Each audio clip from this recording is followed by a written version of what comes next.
Next, always be helpful. Always be kind and ready to help others when they need it, because I know that some of the topics that we have here in statistics and probability is challenging. So I encourage everyone to help our classmates or their classmates in a proper and right ways, especially when they need it. And next is I encourage everyone to actively participate and engage in our class discussions and every activities that we have for today's lesson. Is that okay? Can I receive a thumbs up? Thumbs up. Ayan. Okay, can I receive a thumbs up for everyone? Okay, I hope that you keep in mind these classroom rules. And now, because we are in asynchronous class, our modality for today is online. So I just also have a few asynchronous class reminders. So first, always keep your cam open or always keep your cam on. I want to see your faces, the handsome and beautiful faces of my students. And this is also an indication to show that you're present in my class. And the next, always mute your mic, especially when not speaking, to avoid background noise. But if you have insights, if you want to share something, you can use the reaction button. You can raise your hands. You can use the raise hand button, and also you can comment in the chat box your agreements and appreciation, insights, and anything that you want to say during our discussion. Ayan. Okay, I hope that everyone is with me. Okay. Um, Now, to know that everyone was reminded by our classroom rules and classroom reminders, I want to see everyone in our chat box. I want everyone to type AHA plus their surname. For example, mine is AHA Bakwal. Okay, this will also serve your attendance for today class. So please comment in our chat box AHA plus surname. So I also will know that you understand and you are reminded by our classroom rules and class reminders. So can I see some ayan, please comment in our chat box AHA plus surname, your surname. This will also serve your attendance for today's session. So I see now Rogelio. Aha, Rogelio. Okay, Rogelio is present. How about the others? Aha, Monson. Okay, how about the others? Ayan, let's wait for the others while they are still typing.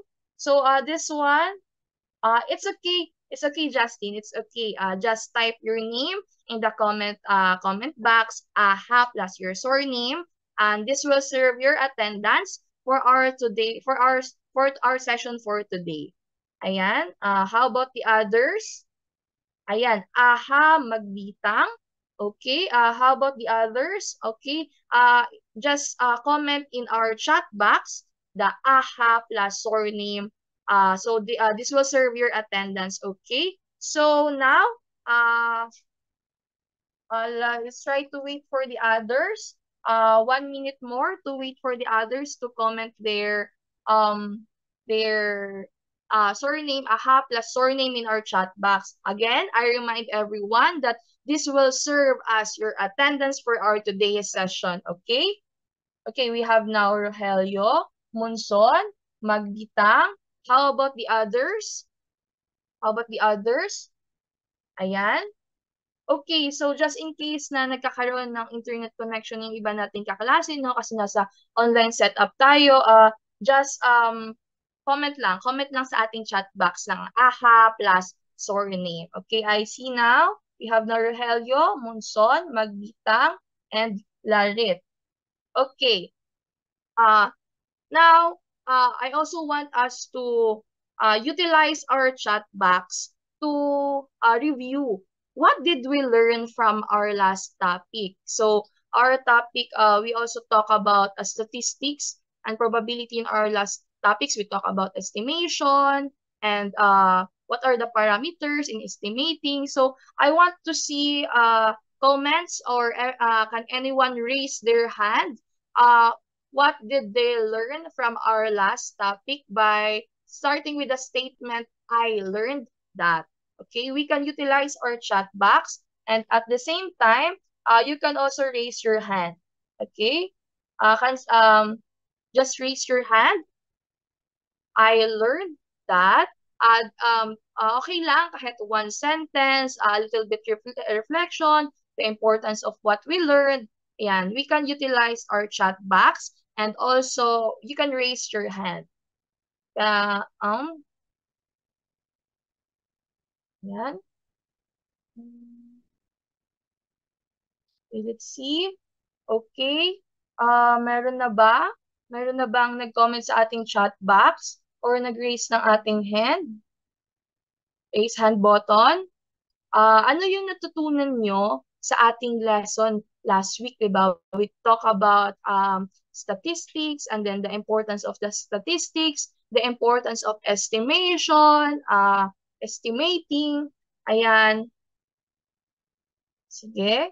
Uh, Ayan, okay, from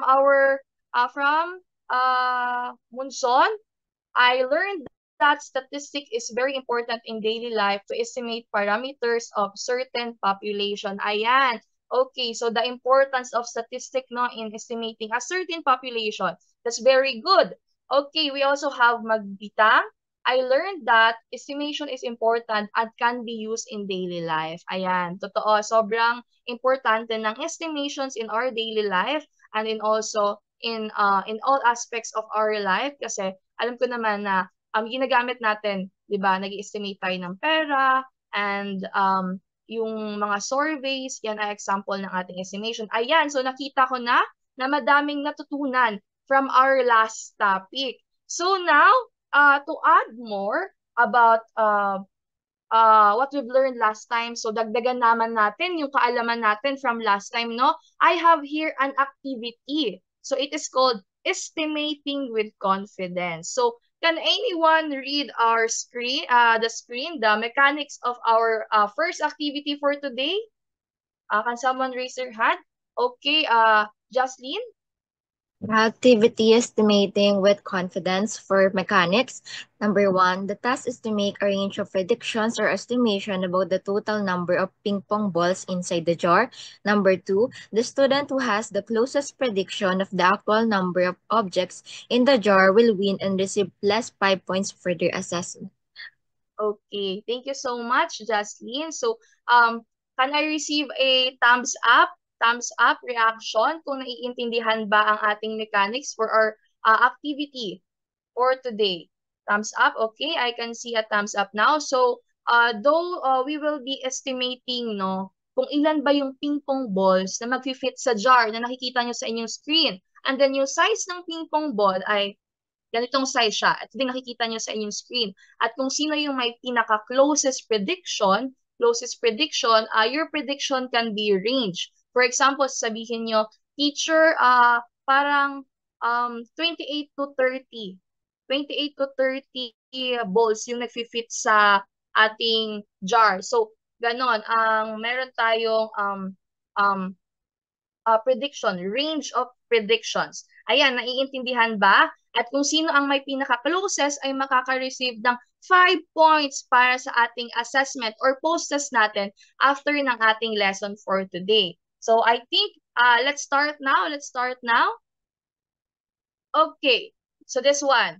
How many ping pong balls will fit inside the jar? So I'll just giving everyone 1 minute. 1 minute para estimate kung gaano ba kung ilan kaya yung magiging laman ng ating jar. So I'm giving everyone 1 minute. Okay? 1 minute to estimate. You can comment your answers in the chat box.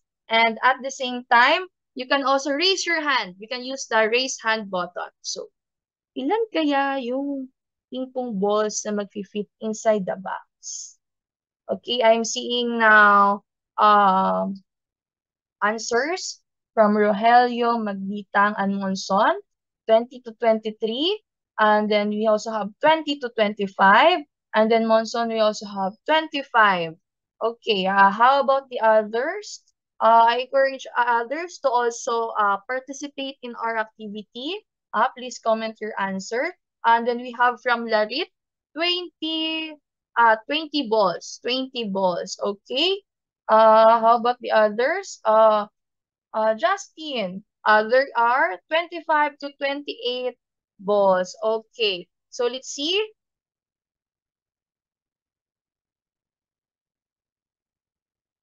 Ayan, are you ready to know kung ilan ba ang mag-fit na ping pong balls inside the jar? And sino ba ang makakakuha ng 5 points para sa ating assessment later, okay? So, there are 18 balls that will fit inside the jar. So, meron tayong 18 balls na mag-fit inside the jar. So, sino ang may pinakamarami, pinaka-closest na prediction? Ayan. So, meron tayong tatlo. Si Rogelio, Magbitang, and Larit. Ayan. Can I receive a heart reaction from the class? Heart reaction. Ayan. Ayan. Okay. So, meron tayong 18 balls. So, ang mabibigyan natin ng plus 5 points sa ating assessment mamaya ay si Rogelio, si Magbitang, and si Larit. Okay, so just remind teacher later the plus 5 points for your assessment. Now, I have few questions for all of us from this very short activity. For very short activity lang na nag-estimate tayo kung ilan ba yung ping-pong balls na mag-fit inside the jar. So, my first question for all of you is, what were your insight while doing the activity? Or ano ba yung naging insights natin nung ginawa natin yung activity or nung tiningnan natin nung nag-estimate tayo? Kung ilan nga ba yung ping pong balls na mag-fit dito sa ating jars. Ayan. Aside from Justin, meron pa ba? How about si Rogelio? Rogelio, ayan. Can you open your mic and also open your camera if possible?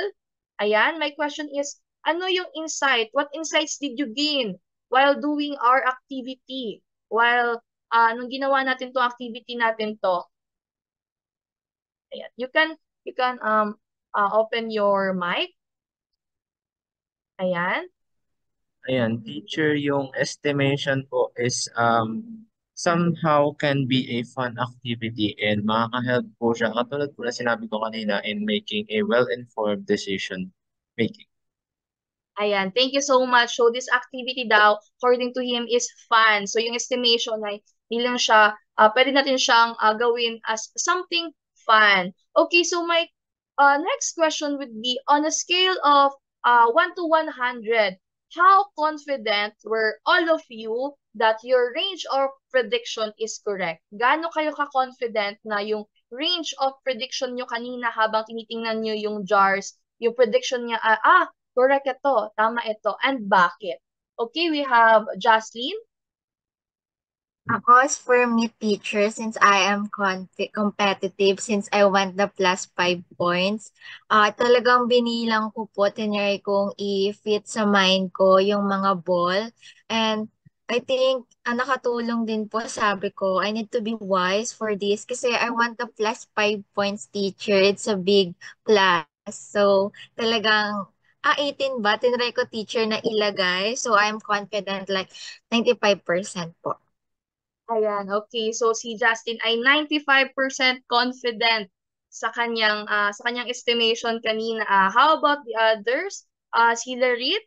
Ayan, nandito ba si Larit? Ayan, can you open your mic and also your camera? Ayan, okay. So siya ay nag-comment sa ating comment section.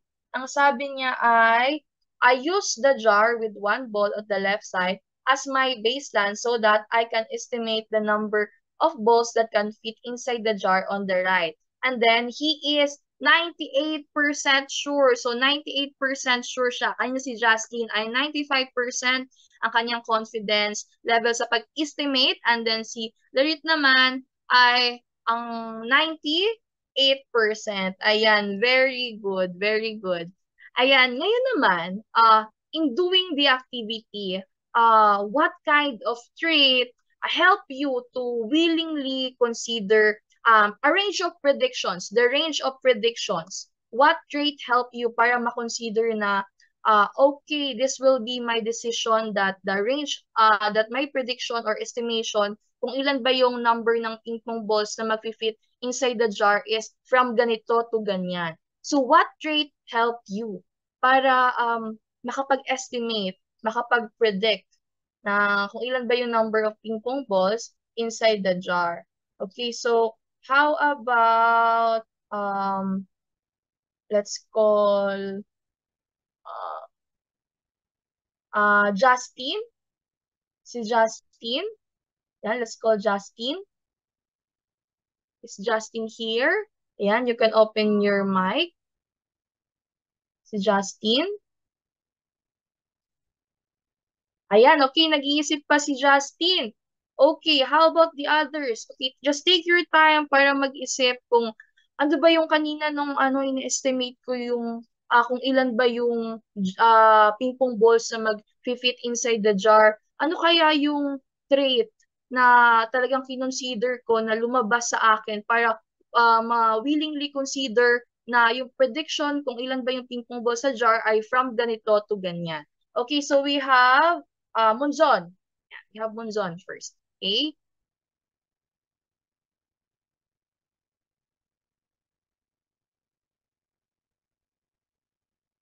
Yan, Monzon. You can unmute. You can unmute to answer.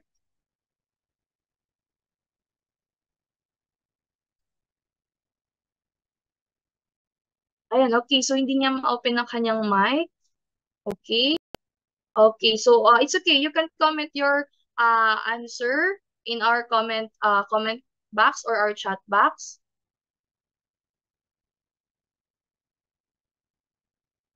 Okay. Si Jocelyn ay, sabi niya ay, pagiging, okay.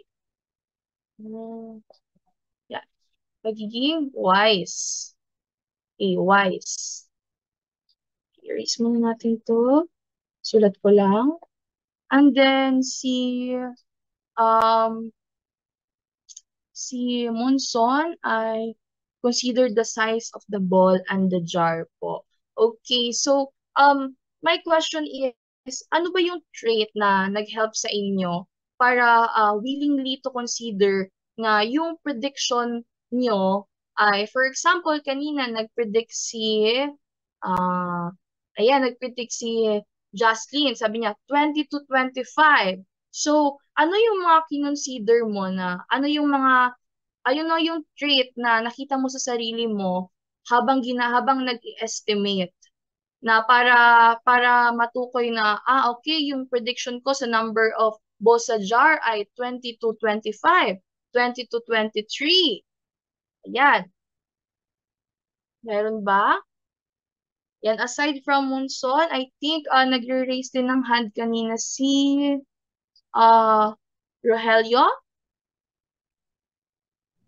Katulad din po nung kay Monzon teacher, ano po, yung size po ng ball and I also used my imagination as well para ma-visualize kung ilan yung fit sa kabilang dyan.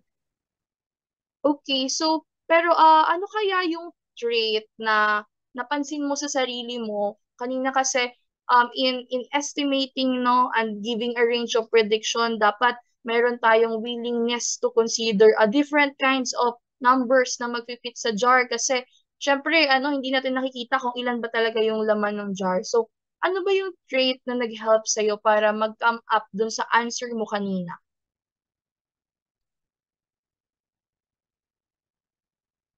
Ayan. How about the others? Sabi ni Justin kanina, wise.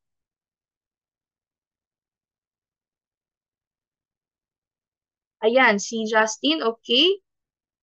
Teacher, bigla ko lang naalala. I Mhm. also use my creativity kasi I need to be wise. So, I use my creativity to think na ilan ba talaga yung kasha.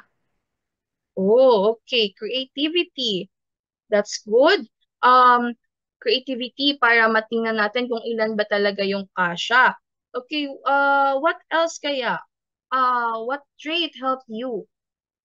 Aside sa pagiging wise, aside sa pagiging creative, ayan, paano natin kinonsider, ano yung ginamit natin para makonsider yung range of prediction? Nilawakan ba natin yung isipan natin para um, matukoy yung range of prediction na or yung estimation natin ng sa number ng balls inside the jar.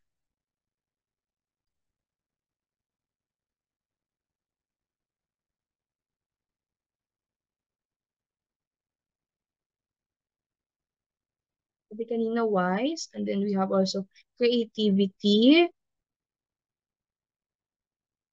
and then um sabi naman ni Munson, consciousness. So, kung itong consciousness, if it can be translated into a trait, ano kayang klaseng trait ito? If this consciousness. Ayan. Okay. So, sabi ni Jocelyn, she let her mind to be open, open-minded. Okay.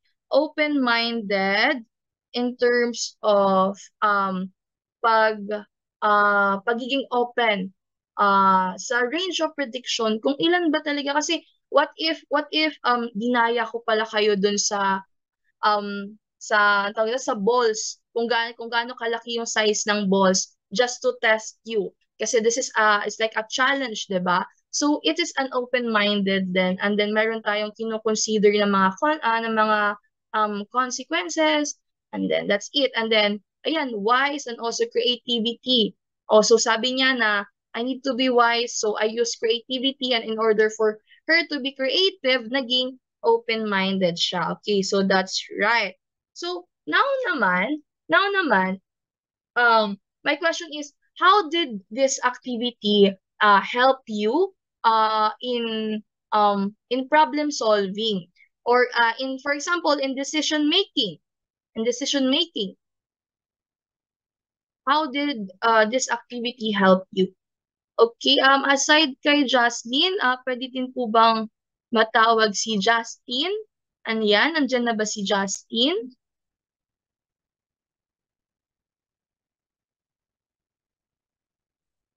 Yan, si Justin. My question is, how did this activity help you to be more help you or your approach sa problem solving or when it comes to decision making? Diba, ginawa natin kanina is nag-decide tayo kung ilan nga ba talaga yung laman, ilan ba talaga yung estimation ko. So, did this activity help you in a way? Help you in a way? Ayan, naging mas maingat siya sa problem solving and also decision making kasi nga gaya nga ng sinabi ni Justin kanina, kailangan open-minded tayo and para maging open-minded din tayo, kailangan natin maging maingat.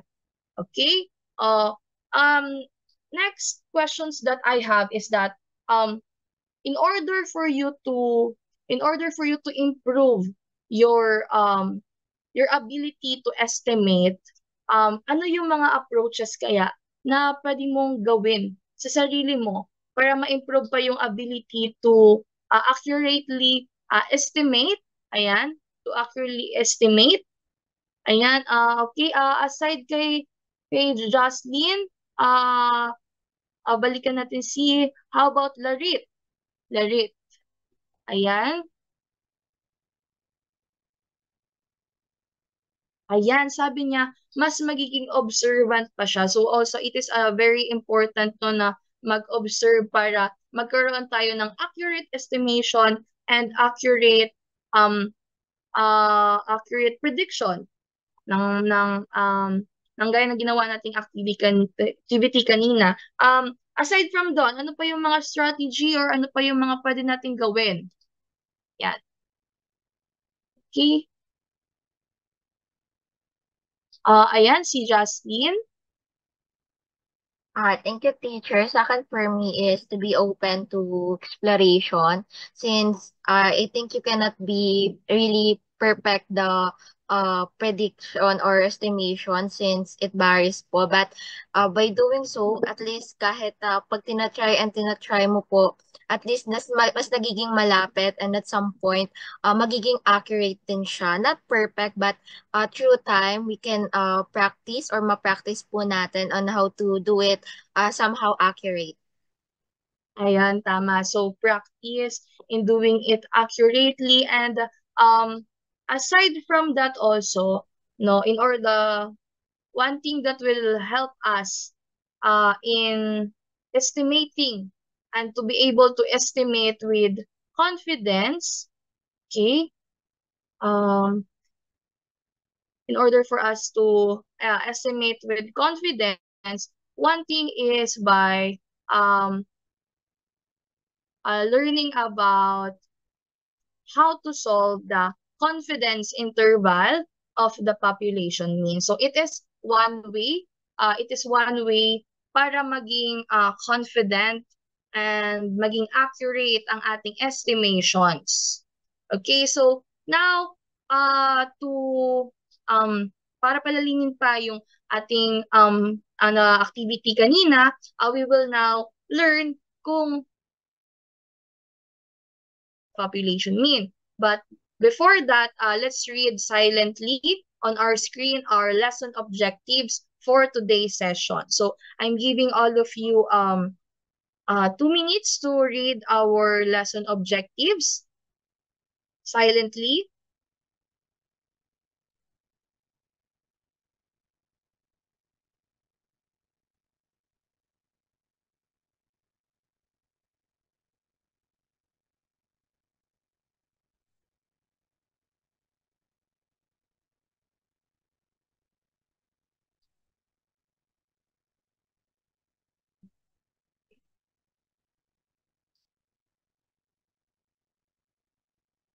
Okay, ayan. I think that everyone already read silently the lesson objectives that we have. Okay, so now what is confidence interval of the population? What is confidence interval first? Let's define first from sa pagkakarinig nyo, confidence interval. Ano kaya yung unang idea or unang description na papasok sa isip nyo about this? Ayan. You can chat, you can utilize our chat box, you can also raise your hand and raise your hand. Ano ba sa tingin nyo yung confidence interval? Okay. How about si si Justine?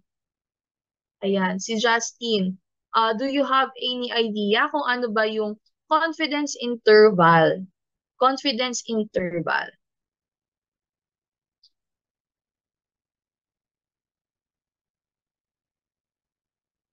Yan. Ano kaya itong confidence interval? Just kahit one sentence, one word. Ano ba yung description na tong, anong unang papasok sa isip nyo kapag sinabi nating confidence interval? Ayan, so I encourage everyone to chat. Also, ayan si Monson, okay? Good afternoon po. Am I audible po? Yes, yes. Ayun. Natandaan ko lang po dati. I think ito po yung yung kumukuha po tayo ng specific na na number of people or sample within a population para po i-measure yung isang bagay. Okay, so sabi niya meron tayong certain number na in-estimate. Kumukuha tayo ng um, interval, kumbaga. Meron tayong tinatawag na interval from a certain population. So, meron tayong population na i-estimate And then, titingnan natin kung ano ba yung mga problems and magkakaroon tayo ng range of prediction and estimation regarding that specific population and the problem itself. So, ayun, tama. Ayan. So, a confidence interval is a method for estimating the average or the mean of a large group based on a smaller group that may be measured. So, I can give you an example of this is yung mga survey or yung mga researches na ginagawa natin, no? At ginagawa ng mga professors, ng mga teachers, and outside, wherein, halimbawa, they are researching about a certain religion. So, the religion is Catholic. Siyempre, hindi naman nila makukuha makuha yung datos ng lahat ng Catholic sa buong Pilipinas. So, magkakaroon lang sila ng certain population, halimbawa sa Manila, at yun lang yung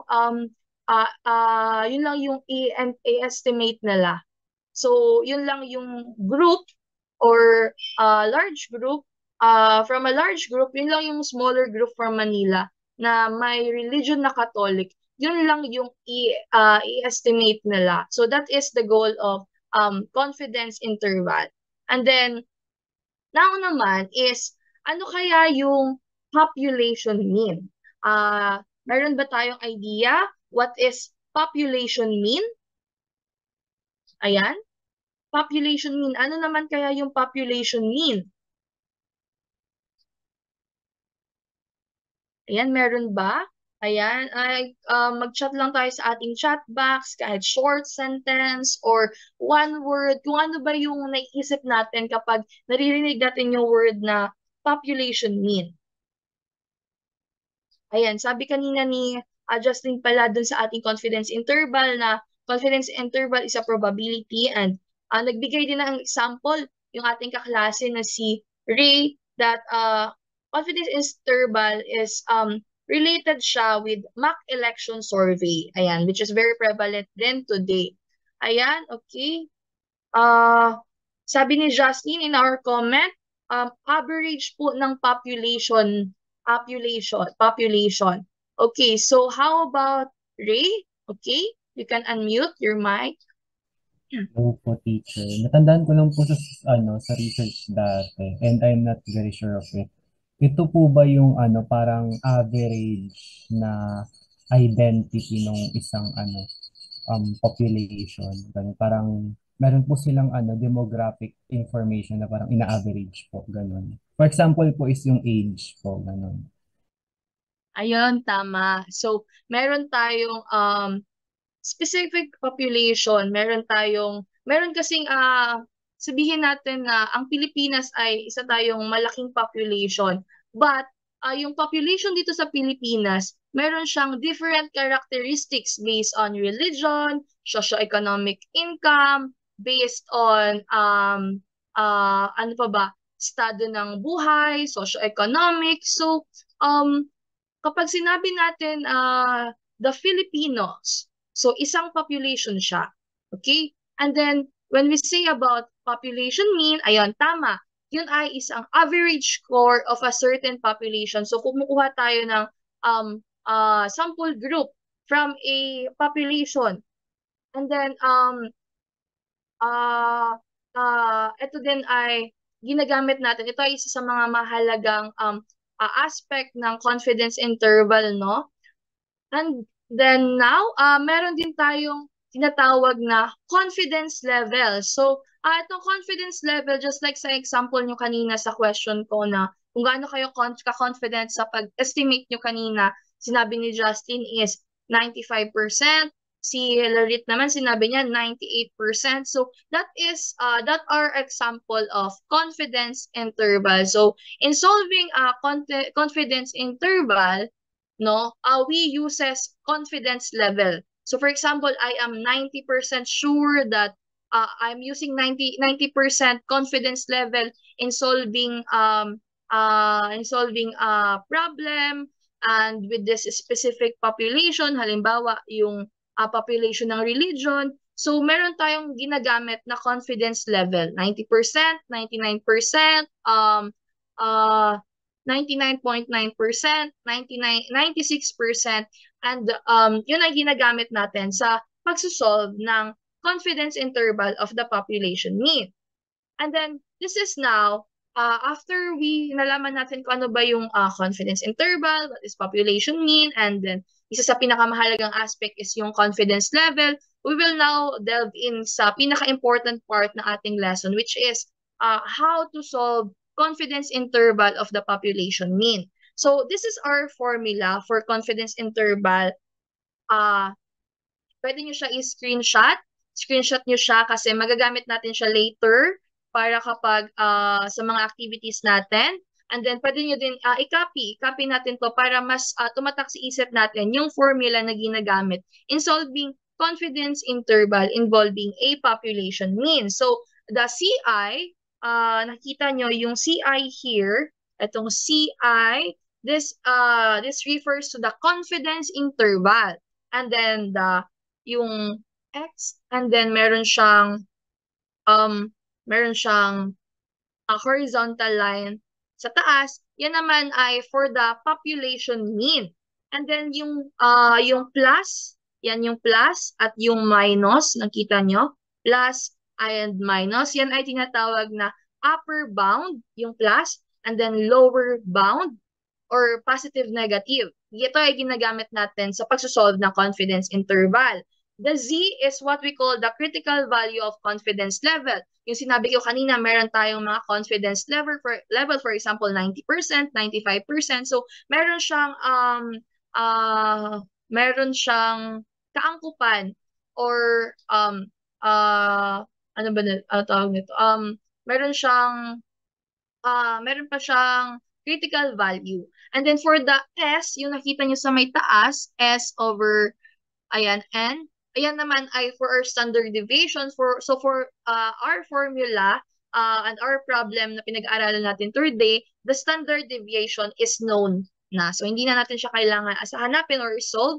And then the N would be the population size. So para talagang maintindihan natin kung paano ba i-solve itong confidence interval at para maintindihan natin kung ano ba itong confidence interval, ayan, meron tayong sample problem for today. So, can anyone read our sample problem for today? Ayan, si Jocelyn, okay?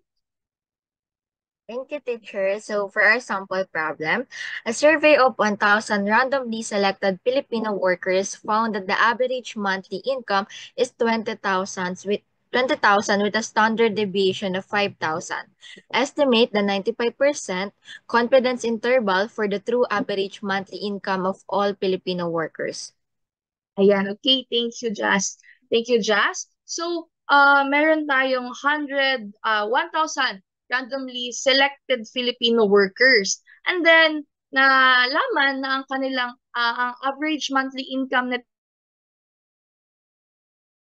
itong 1,000 Filipino workers na ito ay 20,000. So, gaya na sinabi ko kanina in our problem for today, the standard deviation is known na. So, meron tayong standard deviation of 5% at ang ating i-estimate ay 95% confidence interval. Kukunin natin sa pamamagitan ng pag-solve ng paggamit ng 90% confidence interval, doon natin malalaman kung ano ba yung true average monthly income of the Filipino workers dito sa population na nakuha natin. Ayan. So, ayan, medyo mabigat na, no? Yung ating discussion kasi nagde-delve in na tayo sa pagsosolve. So, hinga-hinga muna tayo ng konti. Breathe in, breathe out muna tayo dahil after this one is we will be proceeding sa steps. Ano ba yung steps ng solving of the confidence interval of the population mean? So I hope everyone is okay. Can I receive a heart? If okay pa tayong lahat. Ayan, okay pa? Kaya pa naman? Okay, kaya pa. Okay? Kaya pa ng lahat? Okay, let's proceed na. So sa first step ng ating pagsusolve ng confidence interval is we need to identify the given. Ano ba yung mga given kanina sa problem natin? So, sa problem natin kanina, meron tayong sample mean na 20,000. Ito yung average income, monthly income, average monthly income ng Filipino workers. And then, ang ating standard deviation ay known na. Kanina, nabanggit din kanina na meron tayong 5,000 na standard deviation at meron tayong sample size, sample population ng Filipino workers na 1,000. So, ito ay small population. Kumbaga, itong 1,000, hindi pa ito yung overall population ng Filipino workers. No? Kumuha lang tayo ng 1,000 para mag-estimate and pag-aralan natin kung gaano nga ba yung average income ng mga Filipino workers. And then, gaya ng sinabi ko kanina, sa pagsusolve ng confidence interval ay kinakailangan natin ng 95 ng confidence level. So, ang hinahanap natin ay 95% confidence level, and this is equal to 1.96. Okay? This is equal to 1.96. Okay, so now let's try to solve this one. Ayan, pwede nyo screenshot yung ating given. Kanina, susulat ko na din. Ayan, so makinig tayong lahat. So, teacher will be using ayan, kung nakita nyo iPad, kaya natingin ako sa baba para masulat ko ang ating solution at kung paano isosolve ang ating confidence interval of the population mean. So, first, ang ating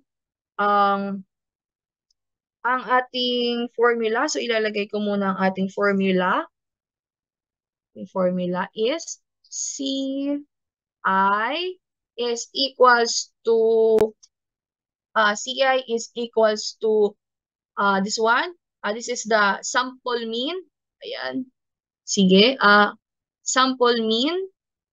And then the positive, negative, or the upper and lower bound. And then we have the Z. The Z is the confidence level. Confidence level, which is 95% yung confidence level natin sa sample problem. And then next we have the S, the standard deviation.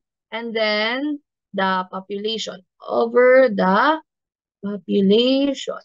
Ayan, N. Ayan, sige. Okay.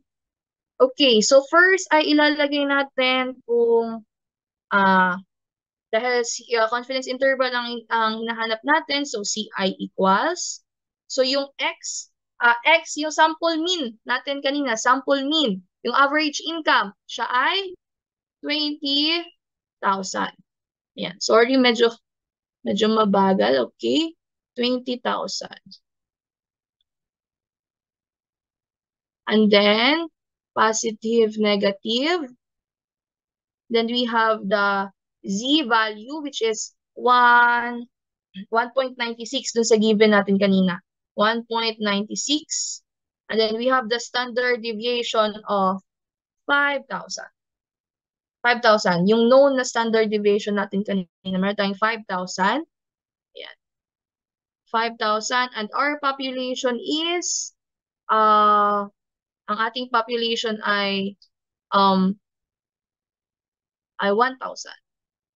Okay, so Jocelyn is raising her hand. Ayun. Thank you, Teacher Jerica.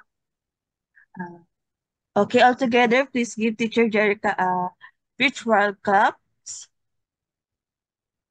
Now, let's proceed to our photo ops. May I call Teacher Jem?